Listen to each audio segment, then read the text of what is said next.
Hi everyone, I'm Donna from the Land Rover Guidebook channel. Today, we are going to take a look at the two types of gear selectors and paddle shifts from Land Rover. This is a dial type gear selector. With the brake pedal on, you can lightly turn it into P mode, R mode, N mode, or D mode. However, in order to select S mode, you must turn the dial while pressing lightly. To return to D mode, simply turn the dial lightly. On vehicles with a dial type gear selector, a pedal shift is applied to the steering wheel for manual shifting. The following is a stick type gear selector. The stick type gear selector comes with manual shifting. With the brake pedal pressed, you can choose 2 steps up and down. You must make a selection while pressing the button in front of the gear selector. Pressing the button in front of the gear selector and raising it up will select the N mode and then the R mode. Move the gear selector down to select the N mode, then the D mode. However, if you do not press the button in front of the gear selector, you can select only in N mode even if you select in 2 steps. To select S mode, it is not possible in other modes, but only in D mode. In S mode, raising the gear selector up shifts down and down shifts up. To select P mode, press the P button above the gear selector in modes other than S mode. So let's take a closer look at the paddle shift. The steering wheel has a minus paddle on the left and a plus paddle on the right. Pull the minus paddle once to switch to manual mode and shift down. Pull the plus paddle once to upshift. If you pull the plus paddle for more than 1 second again, it will switch to automatic mode. Let's change the order and try again. Pull the plus paddle once to switch to manual mode and upshift.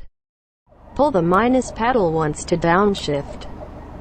Pull the plus paddle for more than 1 second to switch to automatic mode.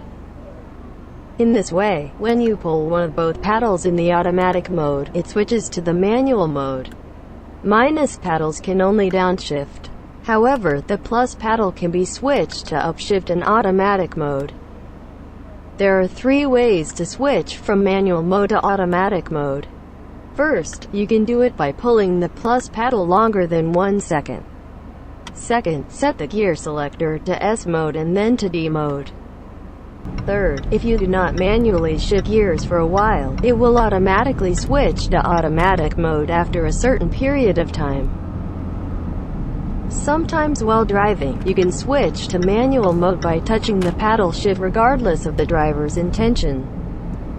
If you don't want to switch to manual mode, you can set it up in the shift paddle after the convenience function under Vehicle Settings in the Instrument Panel menu. Check the checkbox that is set as active in S and D by default to active in S only. Paddle shift is now disabled in D mode. From now on, in D mode, no matter how much you pull the plus paddle and minus paddle, it will not switch to manual mode, regardless of the settings in the Instrument Panel menu. If you want to use manual mode, simply select S mode. As you saw in the D mode, you can downshift by pulling the minus paddle and upshift by pulling the plus paddle. And you can switch to auto mode by pulling the plus paddle longer than 1 second. S mode works the same as D mode, but with one difference. In D mode, if there is no shift for a certain period of time in manual mode, it automatically switches to automatic mode. In S mode, the manual mode is maintained even if no shift is made.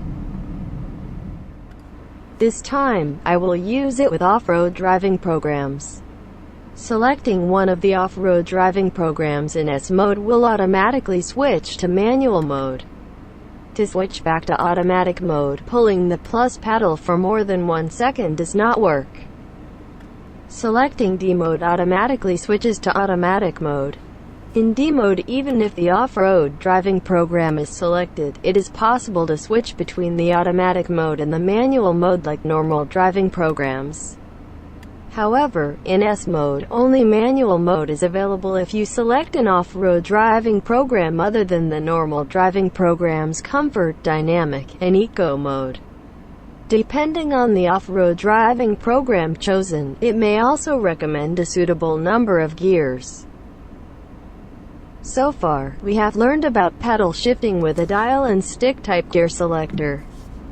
In the next video, we'll look at the differences between in-control software versions. Please do not forget to subscribe. Thank you very much.